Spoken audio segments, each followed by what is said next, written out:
I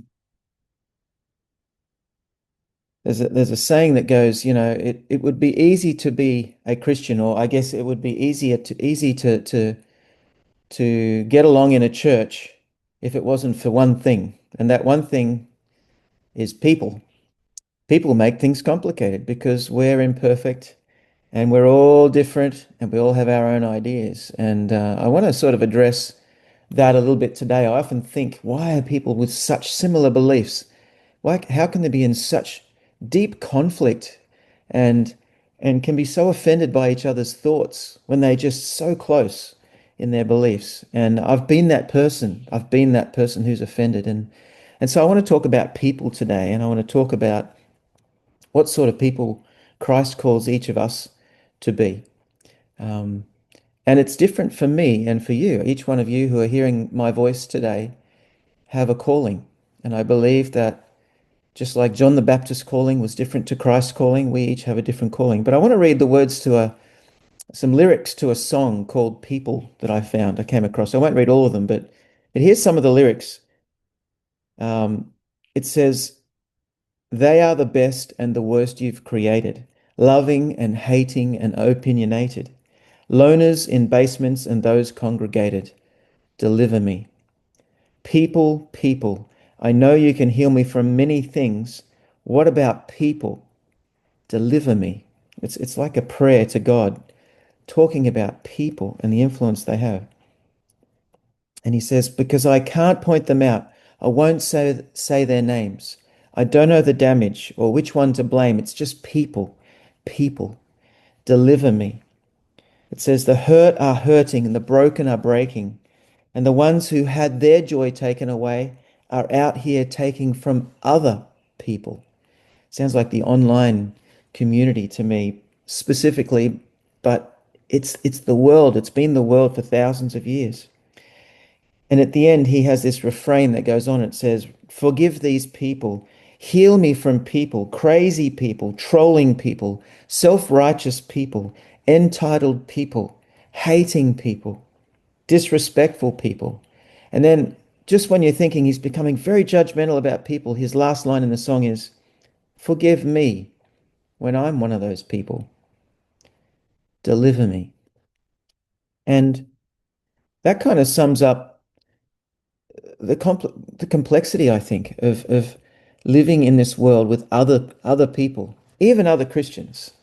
You saw Jesus' disciples and how they sometimes clashed with each other. And and so, yeah, it's a difficult calling that we have. We shouldn't think this is simple. We are not fully uh, transformed into our final state yet. I'm sure most of us know the words of Isaiah 68:4 quite well. The prophet says, you are our father, I am the clay, you are the potter. And I guess um, there's been lots said about the analogy of us being clay and in God's hands, and he softens us and molds us and shapes us. And there's beauty in that picture. Um, I don't know about you, but as the clay, um, what if you've been in the furnace of sin for so long, or you've been in the oven of worldliness, and your hardened heart and your crumbling life seems like there's no softness left in you? What can God do about you? I don't know if you've heard of a special form of traditional Japanese pottery. It's called kintsugi. Kintsugi. I spent a long time practicing how to say that. I hope that's right. But the Japanese also call it kintsukuroi. And kintsugi is a special art where pottery and jars can be healed, can be fixed. And we all know that once a pot is fired, there's no softening that clay again. It's what I say to my year six students as an irreversible change. But in God's hands, nothing's irreversible. And so kintsugi is a way of making repairs to pottery and taking it back to its original shape and form, and maybe even a little bit better. In fact, kintsugi is very expensive, very sought after, and the cost of the original pot may be less than a tenth of the final value once it's been repaired using this ancient art of kintsugi. Kintsugi is looks like this. You'll see that when they repair it, um, they use a special process to join the cracks together, take all the broken pieces and they join it together. And at the end, they actually dust it with a special gold powder, or it can be silver sometimes, but this gold that it usually is usually the highest grade. It's a 24 karat gold. And so you can see why it becomes so expensive to purchase or to have a repair done with kintsugi. I read a question online and it asked, why is kintsugi pottery so expensive?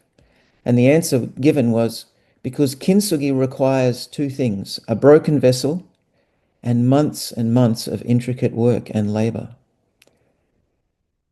There's something inspiring in that. I'm sure you see the picture. In one online tutorial where a teacher was teaching people how to practice this art of kintsugi, this teacher confessed at the start that his 10-step tutorial was just for the basic skills and the appearance of repairing pots, but that a true master craftsman he was not. The true Japanese craftsman was an artist, and this online teacher confessed, the repairs are done in real gold and by craftsmen whose talents far exceed mine. They were exact words. And in our lives, when we're repaired, we need a master craftsman. You know, these are miraculous transformations. And I don't know, beauty's in the eye of the beholder. But if you're the one who is the broken vessel or has a broken vessel and it's a useless jar, once you see this gold creation that's all back together again, it's definitely better than the original. And it becomes highly prized. These things can go for thousands of dollars. So my searching questions as a result of looking into kintsugi, I have three of them. And the first one, it's a long question, but it says, if only the master craftsman himself knows how to repair a broken jar, what role do I play as hopefully a specimen of kintsugi myself as Christ's devoted follower? What is my role with other pots, other repairs that I might see as needing carrying out? You know, and that's a deep question, and I hope God answers it differently maybe for each of you as you listen today to the message. The second question I had was, how should we react? How should we interact with those jars who we live with and work with and talk to every day, which seem to have broken bits and holes, you know, poorly repaired scars, even jars that don't know they're broken or are possibly enjoying their brokenness, flaunting the fact that they're not all together? Well, I think we'll find the answer today in the life and teachings of Christ. And the third question, last of all, was, do you ever arrogantly convince yourself that you have what it takes to be the master craftsman and replace cracked lives with ribbons of gold? My answer is, sadly, I do. I do. I don't know if you've ever come across anti, the word anti. Well, it's a prefix, really. It's a very common thing. There's lots of antis, thousands of them probably, and you can probably make up your own. I've heard ones that I don't think are really words, but we love to put people in an anti box. And maybe you're comfortable in some of these boxes, but I get very uncomfortable with someone saying that I'm anti something, anti anything. And look, if you look down the list there, I'm sure you'll say, yeah, I'm that. But really, are you anti I guess guns, or are you a peacemaker? Are you pollutionist, or are you someone who takes care of the earth? I really don't like the term anti. I don't know how others feel about that. Maybe it's just me. But this word anti um, is of Greek origin, and it means, as you can see there, against or opposed to, the opposite of, or even instead of, over. Um, and the most common use in the Bible is in place of, or as good as, which is an interesting interpretation there, anti. And I guess my question, as I look at this concept of anti, or the anti box, as I like to term it, um, is the truth of God as presented by Christ, who is truth himself, is it an opposing force to the original? Are we called to be anti anything that disagrees with what we see as truth? Can truth move alongside and be independently work alongside rather than conflict with error? Do we always have to fight error? And how are the true worshippers of God, the ones mentioned by Jesus to the woman at the well in John 4, and we're going to get to the woman at the well later on, how are they meant to treat those who are against them? Do all Christians play a role of being anti their culture, anti falsehood, anti hatred, anti sin, anti error? Sometimes I've felt that I'm being appointed as some sort of judge as I hear error, and I start to arrogantly unpack what is wrong, and how they can fix it, even though I don't like admitting it, even in our own homes. We like to have pet truths, or pet peeves, I call them, and then we can get onto our high horse and preach it or judge it. We can push it beneath us and say, I'm past that now. And so we feel appointed to point it out to other people who are still struggling with that thing.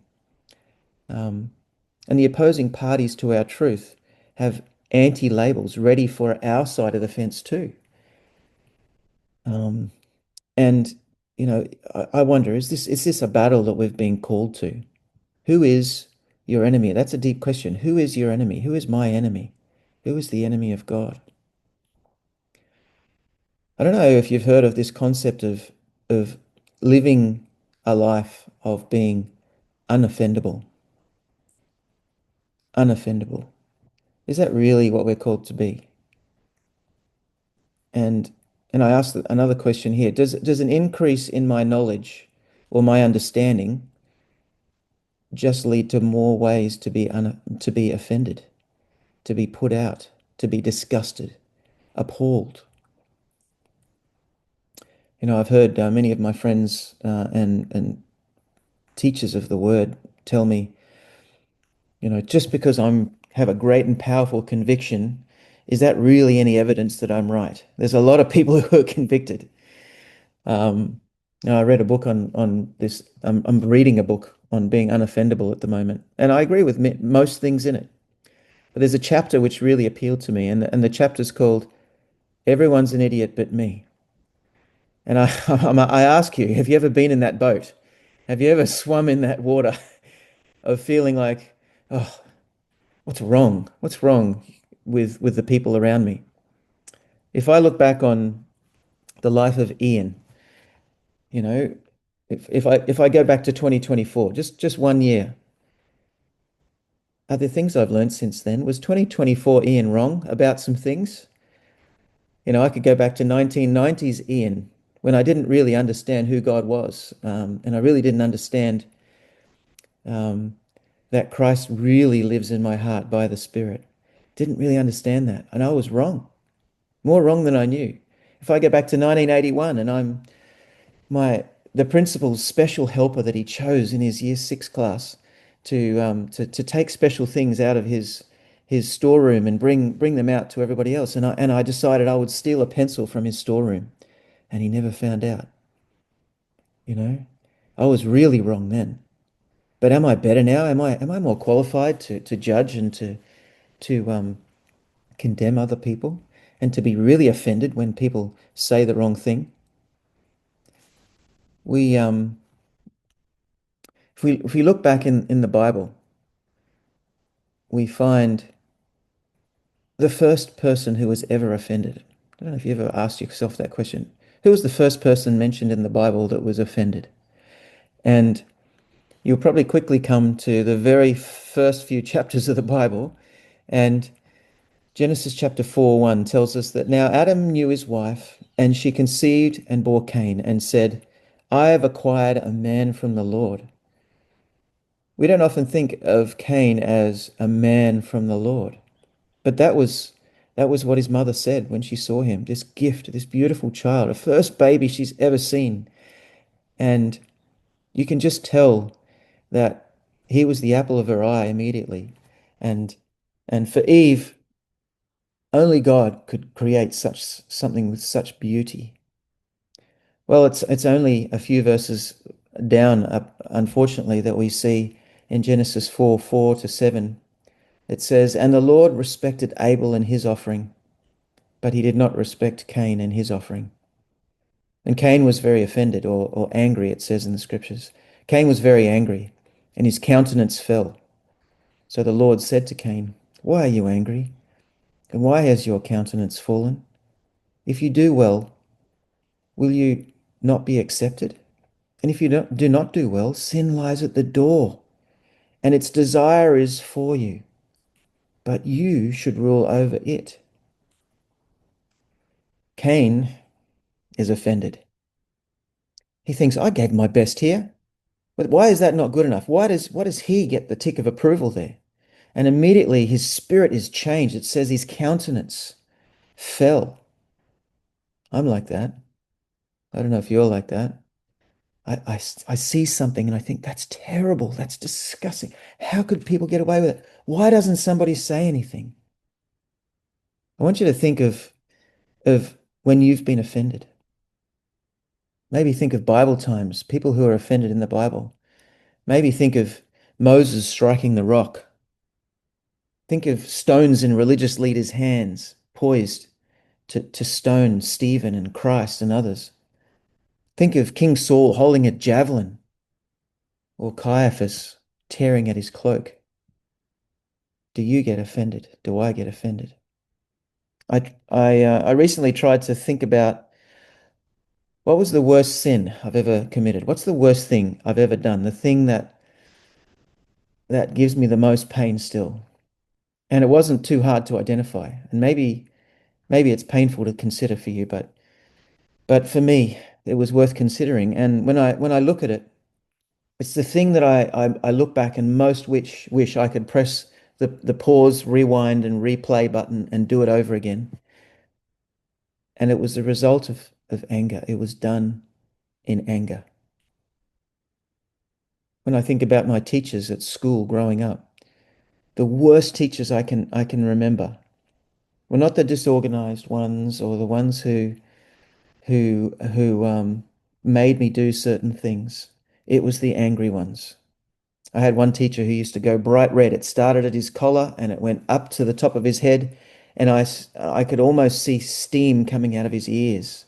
And it became quite a joke amongst our friends, but it didn't really achieve any of the things that he was setting out for it to achieve. This anger, this shock, this offense that he was experiencing in front of the classroom. Can I see something shocking, something unjust, something godless, or something offensive, and still avoid anger in my heart? Can you avoid it? Well, I believe so. It's called living unoffendable. I had a teacher when I was training to be a teacher down at Avondale who told me that we've all got weaknesses, and the one he has to live with for the rest of his life is anger. He loses his temper. And I ended up seeing it on display when I questioned him on that and told him in front of about 150 students that maybe he was denying that. I don't think I was very careful with my words, that he was denying the power of Christ in his life. And he called me to see him afterwards, and he proceeded, once everybody had left the room, to demonstrate the truth of his sin that he hadn't overcome, I guess. And he expressed his anger and got right up in my grill and told me that I should never do that again. He was highly offended that I should say that he shouldn't be able to hold on to his anger. It's just his weakness. Living unoffendable. When Jesus said, "Let your light so shine before men that they may see your good works and glorify your Father which is in heaven," this is a kind of living that is so Christ focused, so humble, so visibly dependent upon the Spirit of Christ that all the glory goes to God and none to self, none to the follower of Christ himself.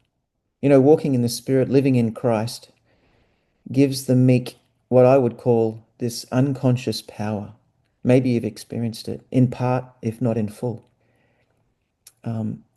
where even your thoughts are no longer offended, your feelings are guided by the Spirit, and maybe you start to feel a different emotion to anger, maybe sadness, maybe sympathy, even, maybe a connection. So, you know, broken pottery, we've agreed, is not ours to repair. Broken pots, broken vessels, broken jars. But can we shine a golden light, a glint of gold for others to see, and point them to the craftsman, which is the Son of God himself? Paul had some counsel for us and for the Ephesians in chapter 4, where he says this. He says, "But and he's trying to counsel them out of a certain turning away. And he says, "But you have not so learned from Christ." He didn't teach you this. "If indeed you have heard him and have been taught by him, as the truth is in Jesus, that you put off concerning your former conduct the old man which grows corrupt according to the deceitful lusts, and be renewed in the spirit of your mind, and that you put on the new man which was created according to God in true righteousness and holiness. Therefore, putting away lying, let each one of you speak the truth to his neighbor, for we are members of one another." And then this line that I want to address here: "Be angry," he says, "and do not sin. Do not let the sun go down on your wrath." Is Paul here giving us permission to be angry? Is he telling us it's okay to be angry? Anger is normal.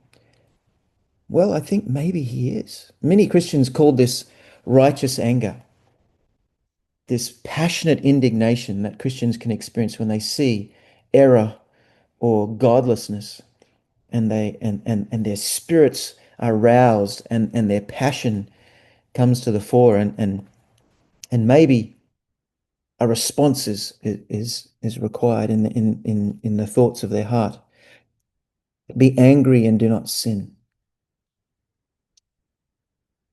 Well, you know, I don't want to say let's find a second witness for that in the scriptures. I haven't looked at every verse to be sure, but I don't know if that's what he's saying, that it's okay to be angry. He says, "Be angry and do not sin, and don't let the sun go down on it." So there's a limitation to your anger. And maybe you can interpret that as God's Spirit leads you. But, you know, it makes me think, you know, if God can have righteous anger, surely we can too. But let's keep reading. Let's keep reading the passage. If we go to the next verse, verse 27, it goes on. It says, "Nor give place to the devil." Interesting. It places this angry and do not sin next to the devil's place in our hearts. "Let him who stole steal no longer, but rather let him labor, working with his hands what is good, that he may have something to give him who has need. Let no corrupt word proceed out of your mouth." Well, that's very clear. No corrupt word, but what is good for necessary edification, that it may impart grace to the hearers. And so do not grieve the Holy Spirit of God, by whom you were sealed for the day of redemption. Let all bitterness, wrath, anger, clamor, and evil speaking be put away from you, with all malice, and be kind to one another, tender-hearted, forgiving one another, even as God in Christ forgave you. I have some of those words underlined there. How much anger needs to be put away? Well, Paul says all of it. All of it. All of the malice, all of the evil speaking. Christians wouldn't do that, would we? We wouldn't speak evil of another person, especially another Christian. Well, I do. I have. And he says, forgiving one another, just as Christ forgave you. If we don't see ourselves as broken pottery, healed by the Master, we'll start to see the cracks in others and really feel it's our job to point them out. But people argue, can God be angry? The Bible tells us he's angry. The Bible talks about his wrath, and certainly in the last days we'll see his wrath in full measure. Well, the answer is yes. God is righteous. His anger is righteous. No question. But it's a divine miracle. But the things that are limited to God goes further. There's a lot of things that God can do that you and I are just not capable of. How about perfect love? And what about judgment? Can you judge righteously? What about creation? Are you perfect at that? Do you have righteous creation? Do you have righteous vengeance? Righteous salvation? Christ has all of these. His Father has these. What about destruction? Is that up to us? What about eternal rewards? There's a lot of things like righteous anger that exist. They just don't seem to exist outside of divinity, outside of God Himself and His Son. We can justify anger, but it's often, I think, because we either enjoy being angry, and there's a satisfaction that comes from expressing ourselves, or we just believe, like my lecturer at uni, that it's impossible to live without it. Now, I want to be clear, and I don't want to spark a big discussion afterwards, a big argument afterwards, about, and and talk about anger in an angry way. But you know, I think there's a place for defending the defenseless. We need to report abuse at times. We need to intervene or de-escalate. Even even that sense, that wise sense that we have in our spirit that there's evil in another person's actions or words. This can be from God, but anger is not from God. Let's see what the Master himself taught. Um, he says, let me just go back there for a second. Love your enemies, he says. Pray for those who persecute you. Turn to them your left cheek also. These are words of Jesus when he was living as a human on earth. Unless you forgive your brother from your heart. These are all his words, not my words. Is righteous anger constructive? Well, I would argue yes, in someone who is 100% righteous. Righteous anger is constructive. James here says, so then, my brothers, my beloved brethren, let every man be swift to hear, slow to speak, and slow to wrath. For the wrath of man does not produce the righteousness of God. And Paul goes on in Corinthians chapter 3, he says, therefore put to death your members, which are on the earth, fornication, uncleanness, passion, evil desire, and covetousness, which is idolatry. Because of these things, the wrath of God is coming upon the sons of disobedience, in which you yourselves once walked when you lived in them. But now you yourselves are to put off all these: anger, wrath, malice, blasphemy, filthy language out of your mouth. It's pretty consistent in the Word of God. In Genesis, anger is described as fierce and cruel. In Exodus, burning or a blazing fury. In Leviticus, it's seen as hostility. In Deuteronomy, destruction and burning. In 1st and 2nd Samuel, you see anger that boils with rage. In the Psalms, anger is terrifying and fierce, burning and consuming. A famous man, Martin Luther King Jr., once wrote, "Do not harbor anger." And he openly taught his contemporaries to love their race-focused, hate-filled enemies. Can you do that? Does Christ call me to do that? Offense and anger go together, and in all ages, with sometimes holy intentions, believers in God are often at the forefront of anger and offense. It's almost seen as our right. Now that we know Jesus, we can be more offended. It's like our responsibility sometimes. And I think professed Christians are easier to offend sometimes than the people of the world. Jesus said, Father, forgive them, for they know not what they do. They don't know what they're doing. Where did he say that? He said it from a cross. He was being tortured on this ancient Roman instrument of torture. And it was moments before his death. And he says, they don't know what they don't understand the scope, the gravity of what's going on here, Father. Forgive them. Is that same Jesus living in the heart of heavily armed Christians? What about you? Does the Jesus in your heart produce anger in you? Righteous anger? Sadly, we tend to take many words or actions personally when Jesus clearly taught us that whatever is done to the very least is actually not done to us. He says it's done unto me. In 1 Corinthians chapter 4, Paul says this. He says, but with me it is a very small thing that I should be judged by you or by a human court. In fact, I do not even judge myself. For I know of nothing against myself, yet I am not justified by this. But he who judges me is the Lord.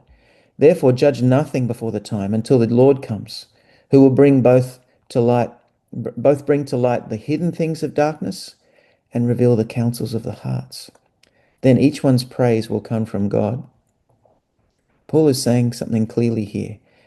And in the New Living Translation there, I think I've got that on the screen, he says, as for me, it matters very little how I might be evaluated by you or by any human authority. I don't even trust my own judgment on this point. My conscience is clear, but that doesn't prove I'm right. That's very significant. Just because you think you're doing right doesn't mean that you're right. It is the Lord himself who will examine me and decide. Paul admits here he doesn't even trust his own motives. Do I trust my motives? Do you? Paul says he trusts only one person's motives and one person's judgment. C.S. Lewis wrote, one man may be so placed that his anger sheds the blood of thousands, and another so placed that however angry he will get, he will only be laughed at. But the little mark on the soul may be much the same in both. The bigness or the smallness of the thing, seen from the outside, is not what really matters. C.S. Lewis says, two people can have the same emotion and the actions can come out entirely differently, but it was the same sin all along. Instead of saying things like, oh, I can't believe that he said that, or I can't stay silent any longer, or that's disgusting, or I just can't believe that anyone would actually believe that. Maybe we as Christians need to recalibrate. You know, I've actually done this recently. I've actually said out loud something like, "Oh, I can't believe that." Oh no, I, I can believe we're human. We, it's going to happen. People are going to cut us off in traffic. People are going to say something that we don't agree with or that seems inappropriate. Um, you know, last night, um, uh, one of my sons was listening online to the local camp meeting that was going on in the organized church. And some of the things that were going on in the youth tent there, I just shook my head. I was going, why are they talking about this? Why are they saying these things? It just seemed entirely inappropriate to me. Have I been appointed now as judge for those people? Can I contact them? Should I make it known how inappropriate that was, in my opinion? I'm a Christian. I'm entitled, surely. You know, Jesus knew every heart, and yet he walked past all of these same words, these same actions, and the same decisions. Sometimes, most times, without comment, often without anything but sympathy in his heart, and maybe some sadness. I read a quote from a pastor this week. He said, I'll read you the quote, but It proposed a rule change in Christian culture. See what you think of his quote here. He says, the more people obsess over issues that clearly fall under the umbrella of theological interpretation, the more likely it is that they are trying to keep Jesus from getting too personal in some area of their lives. And so he says, we get obsessed about theological or spiritual issues to the point where we just feel entitled to argue the point, to put people down, to banish that person to hell sometimes, and to say, oh, you can't be saved if, or that person's going to pay for that. One day God will judge them. These things come out of our thoughts and our mouths way ahead of what the Spirit, I think, is leading us to say. And this pastor went on to quote many such interactions between Jesus and the religious leaders of his day. Even a sinful Samaritan woman who tried to deflect Jesus' apparent knowledge of her sinfulness and his heart-searching offer of living water to change her life. And so she instead starts a theological discussion about which mountain do we worship on and which denomination? Is it your people or my people? And in the end, we read the outcome of this discussion in John chapter 4. It says, the woman left her water pot, went on her way to the city, and said to the men, come, see a man who told me all the things that I ever did. Could this be the Christ? Let me put my interpretation, my spin on that. She says, wow, you've got to meet this guy. I met this mysterious man who accepted me in spite of all the sinful things I've done. I think he's the one we've been waiting for. I'll never be the same again. Quick, before he leaves the area, come. I wonder if Jesus had spoken differently to her, if that would have been the same response that came from this Samaritan woman. In year six this year, we read this book called The February Dragon, an Australian fictional novel about a small country town, a local school, and this typical Aussie family, this Australian family who lived in the bush on acreage. And the story builds to this final two chapters where this February dragon arrives, this giant bushfire, this deadly bushfire, um, common in our country here. It was started innocently by someone who was from the big city, the big smoke, someone called Aunt Hester in the book, who simply just bent the rules a little bit in a camping area that she was in, that she was eating in. Well, 3 days later, 5 people were dead. While Aunt Hester was back in her home in the city, 5 people were dead, and her own sister's family had lost everything: their home, their livestock, their pets, their photo albums, their clothing. And on the final page of the book, we hear Aunt Hester, who's sheltering her family now in her home. They've lost everything. And she remarks to her husband angrily, I hope they find the man responsible, throw him into prison, and throw away the key. Is that you? Is that me?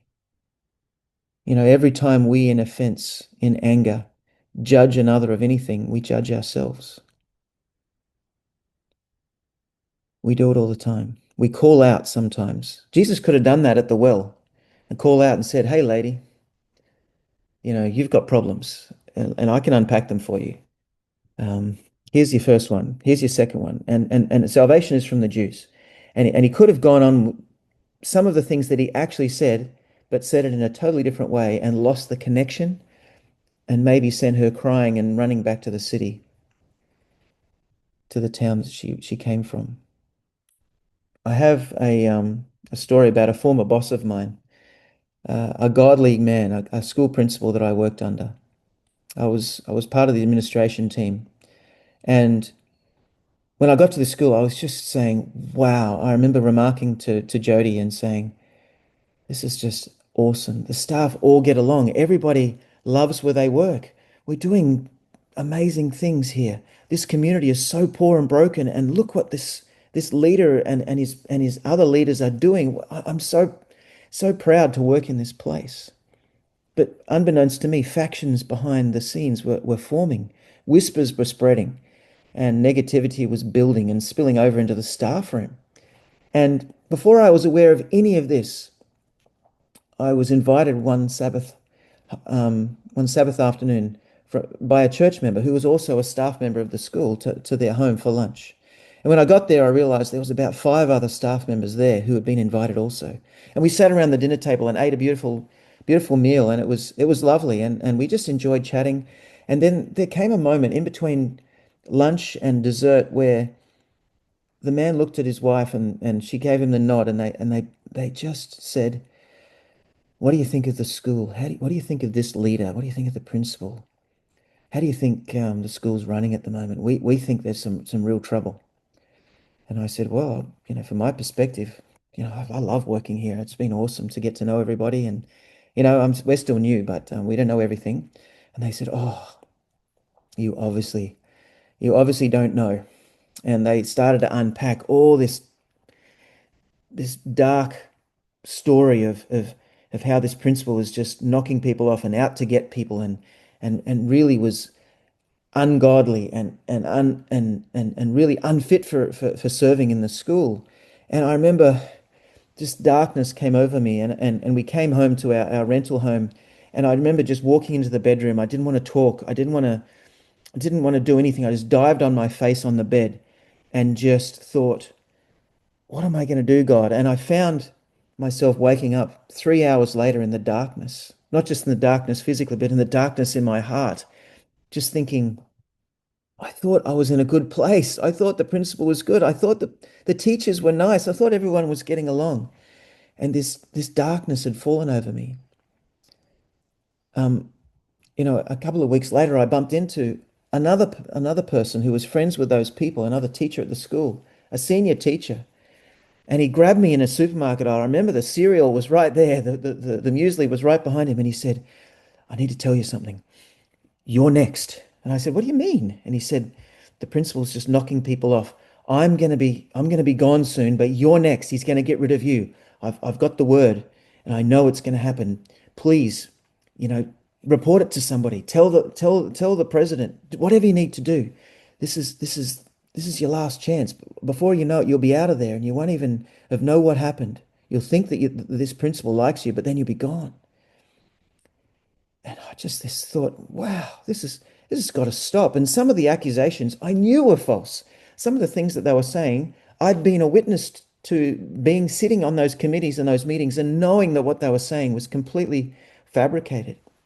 And so I decided I needed to go to my boss. And so I arranged a meeting with him, and he called me into his office, and we sat down, and I said, "Look, I'm sharing this as a friend, as a fellow believer in God. I really love working for you, but you need to know there's darkness around. There's people who have got knives." And I thought, I'm just going to tell him the facts.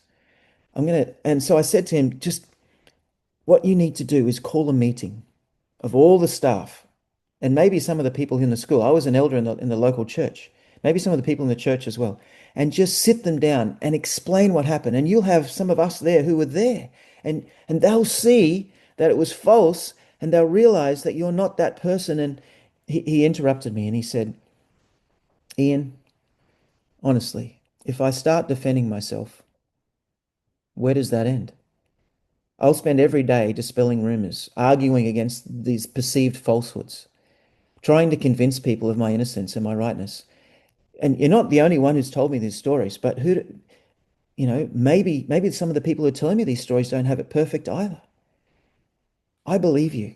I know what's going on, but I'm here to do what God told me to do, not to solve every misinformation or wrong accusation against myself or others.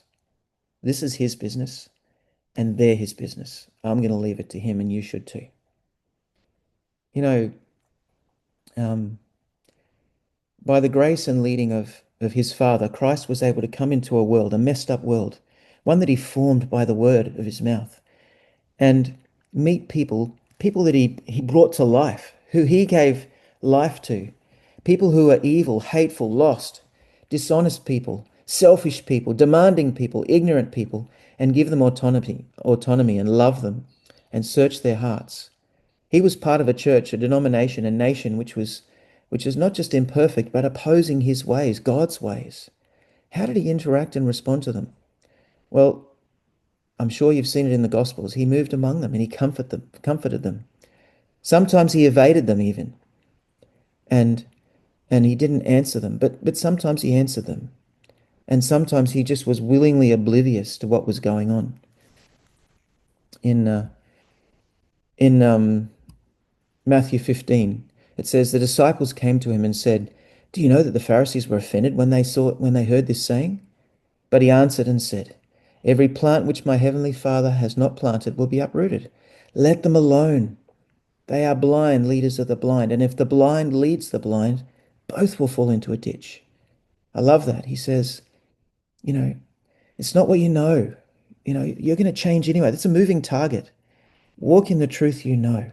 Connect yourself to me. I've walked the same roads, and leave them alone. Leave them behind. Paul had some similar words in Acts 22. He said, "And see, now I go bound in the Spirit to Jerusalem, not knowing the things that will happen to me there, except that the Holy Spirit testifies in every city, saying that chains and tribulations await me.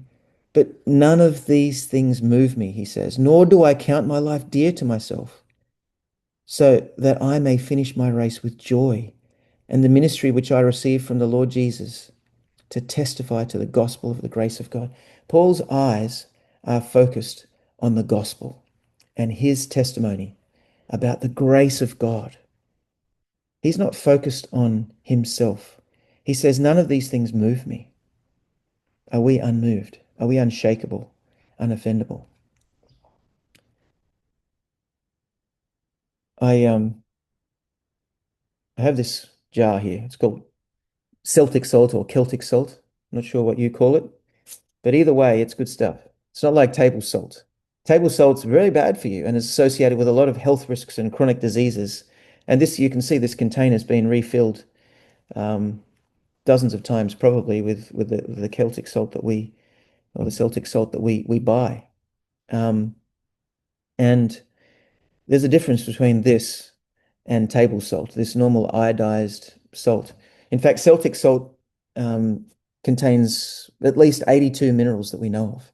And all of those 82 minerals are needed in the human body, are useful to us. And so you sort of can't overdo this one, although I'm sure if you got 5 mouthfuls of it, you could probably hurt yourself, make yourself sick, but it's really good for you. We have a little jar of this next to our water filter. And before I take a drink with my water bottle, I take out a couple of crystals. I had some just before I spoke today. A couple of crystals in my mouth and wash it down with water. You get used to it. It's actually feels quite refreshing. Jesus in the Bible says that you are the salt of the earth. But if the salt loses its flavor, how shall it be seasoned? It is then good for nothing but to be thrown out and trampled underfoot by men. You are the light of the world. A city on the hill cannot be hidden. And he goes on and speaks about light. Light and salt, just by being what they are designed to be, have an influence. They affect their environment.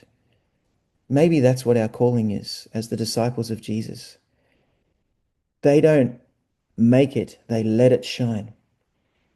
They release saltiness because they're salt, just by being what God designed them to be, what God placed in them.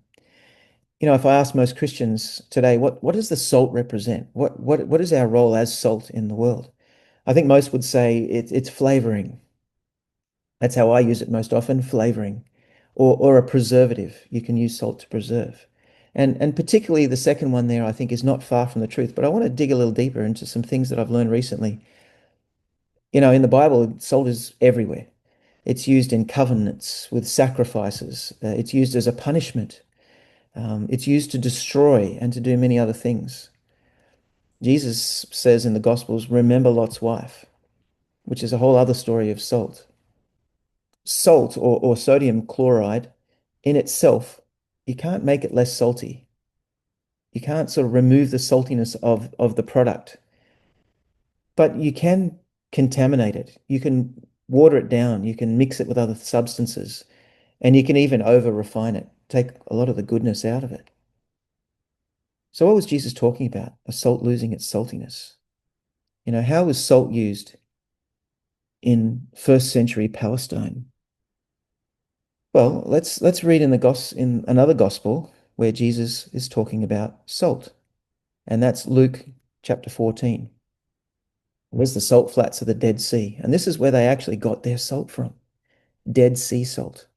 There were people whose work was to be salt gatherers, and they would sell them at the market.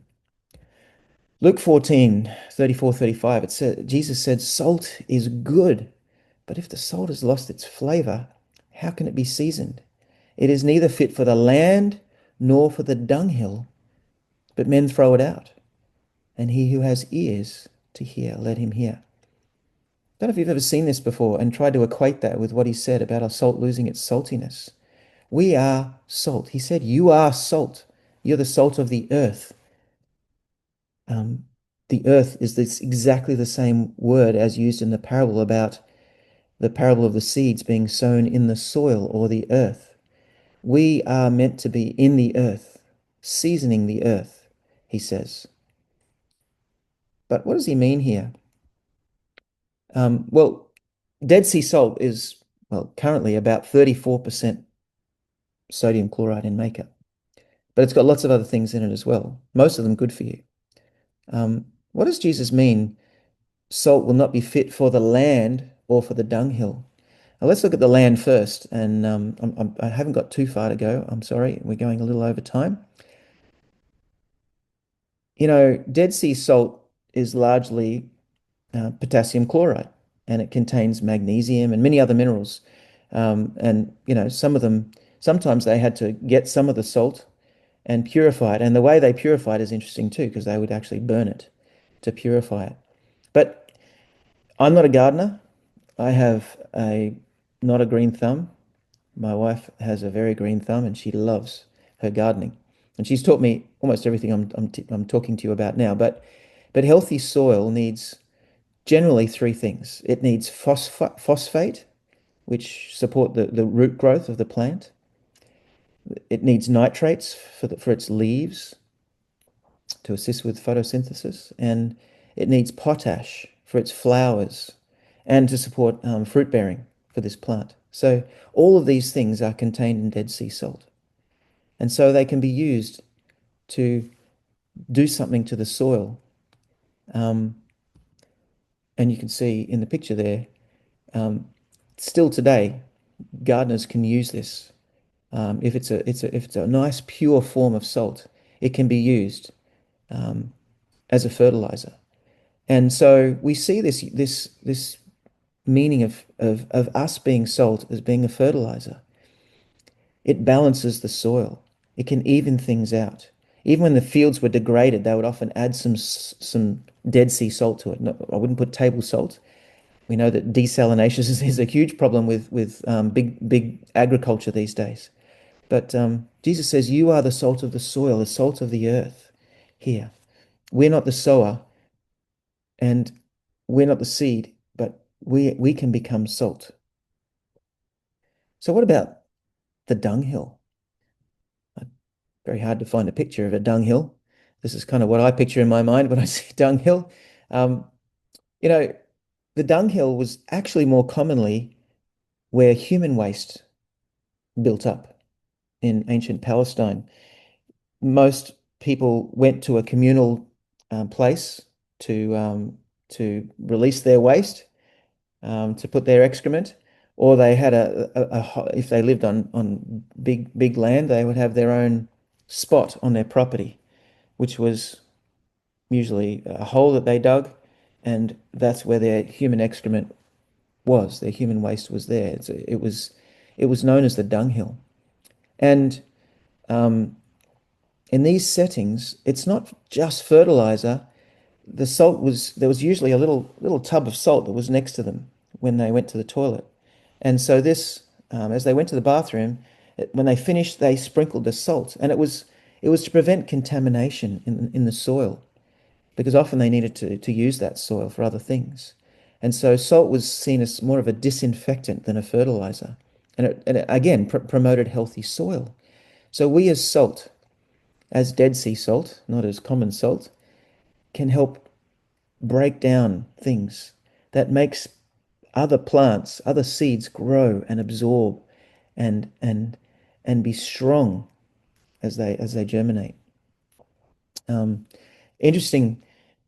There was salt that was contaminated in those days, and it often usually happened because of greedy businessmen who would actually mix a little bit of that beautiful white sand, sorry, that was on the shores of the Dead Sea with the salt, and it was just useless, obviously, to put in your food, but even in the soil, it was no good sprinkling this sand and there were impurities also there that needed to be taken away. And so I guess salt that's lost its saltiness is just contaminated with something, contaminated with worldly things and not salty things from God, from Jesus. It's only useful, as Jesus says, to be trampled by men. So I've probably gone on too long about this, but here's some principles that I took away. If we are not mixing with the earth, if we're not out there in the soil with the people of society, we can be of no benefit. Salt's not good in canisters like this, in jars. It needs to be spread.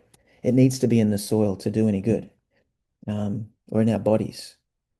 Jesus says that such salt has been adulterated and mixed with the world, such that sort of salt cannot become pure and salty again. In my home, in my workplace, in the presence of obviously offensive and and untrue words and behaviors, we should all ask ourselves, would these people who we disagree with or find offensive, do they feel loved? Do they feel inspired by our presence in their lives to live better themselves? Or do they just feel like we're keeping track, keeping score? What are they eating? What are they wearing? Are we a bright light, or do we just bring more darkness to their soul? In Matthew 5, the salt of the earth follows directly after um, the Beatitudes. And so we see directly before the quote we had from Matthew 5 before, we were being told, if we want to live in this world, we need to be meek. We need to be peacemakers. We need to be sorrowful for sin and pure in heart and content in all circumstances, because we're going to face some tough things, persecution at worst and death, but many other things, other challenges. And it's also important to look back at this reference from the land and the dunghill. There's a verse that comes for them, and it's very relevant, I think. It's the context of what Jesus is saying. He gives them a parable, and in this parable, he sort of unpacks that if you love your father or your mother more than me, you're not worthy. You are watered down. You can't be my disciple. And so here he says in verse 33, so likewise, whoever of you does not forsake all that he has cannot be my disciple. And then he goes on straight on to talk about salt is good. But if you mix it with other things, if you love this too much, or you're too enamored with the world, or some talent you have, or some sport you watch, or some game you play, whatever it is, you really I have no use for you, he says. I can't make you of any benefit to purify, to disinfect, to fertilize, to flavor, to preserve the people of this world. He says, follow me. It's all or it's nothing. I don't know if you remember the story of Elisha being told that there was water and they were desperate to drink, but the water was putrid. It was impure. What did he throw in the water? I'm sure you remember. It was salt. Do we do the same? Can we purify by our presence, not necessarily by our judgment and condemnation and our offense? Do people matter more than principle sometimes? We know the principle, but is God telling us to reveal it straight away and to condemn? Paul says he was all things to all people. David ate showbread. Daniel worked in a pagan administration. They must have made terrible decisions at times, decisions he totally disagreed with. Was he able to stay silent and remain someone who they listened to and looked up to and admired and who the king wanted to lead? Abraham pleading for Sodom and Gomorrah, these wicked cities. What was in Abraham's heart that he could do that and not say, burn them, Lord, take them down. They're disgusting. They offend me. Can we bypass being offended? Can we abandon anger and live like Jesus called us to be salt, to be light, and let the Master do his work in us and through us as he purifies, as he seasons the soil? I want to finish with this. My wife has just begun a new form of growing in our garden. Jody loves growing, and initially we planted all of our little orchard there with just fruit trees. But she's trying something different, something that I'd never heard of, and something I can barely say. It's called syntropic agroforestry. And in this method of growth, it's very different to big agriculture where you just grow fields of corn, fields of wheat, fields of cotton, fields of whatever it is. And because we're always growing the same thing, the soil is depreciated. And I don't even pretend, and I'm not even going to go on further because I don't even understand fully how this works. But syntropic living and syntropic agroforestry are different. In a syntropic environment, these fruit trees grow next to something different to them, and we find that that works better. We had a little lemon tree there. It was the first tree we had in the orchard there, and for 3 years it sat there and did nothing. And then one day, Jody planted a banana next to it. It's now the biggest banana on our property, massive. But the lemon is now flourishing. It's now nearly my height, and it's massive compared to what it was. And so we're seeing that by design, God has designed plants to want to grow next to something that will not be exactly the same necessarily, but will support it. And so there's all these layers. There's the emergence, and I won't even start. But how do we apply that to our Christian walk, to our church life, to people that we mix with, people who come to your homes, people who Bible study the Bible with, who you study the Bible with? Can you be different and still bless each other? Have you learned something from someone who saw something so differently to you? I'll finish with one verse, which I think sums it up beautifully. Paul says this in Colossians chapter 4. He says, walk in wisdom toward those who are outside, redeeming the time. Let your speech always be with grace, seasoned with salt, that you may know how you ought to answer each one. I pray that each one of us will be able to distinguish between when we're meant to step in, when we're meant to stay back, how to retain our grace. Yes, Jesus condemned the Pharisees openly at times. He pronounced woes upon them, but Jesus was Jesus. And there is a time to stand up, like many of the apostles did. But it's not through offense. Offense isn't our driving force. It must be salt. It must be light. And I need to learn this. Hopefully you've learned something too, as well as we've studied the word today. Let's pray.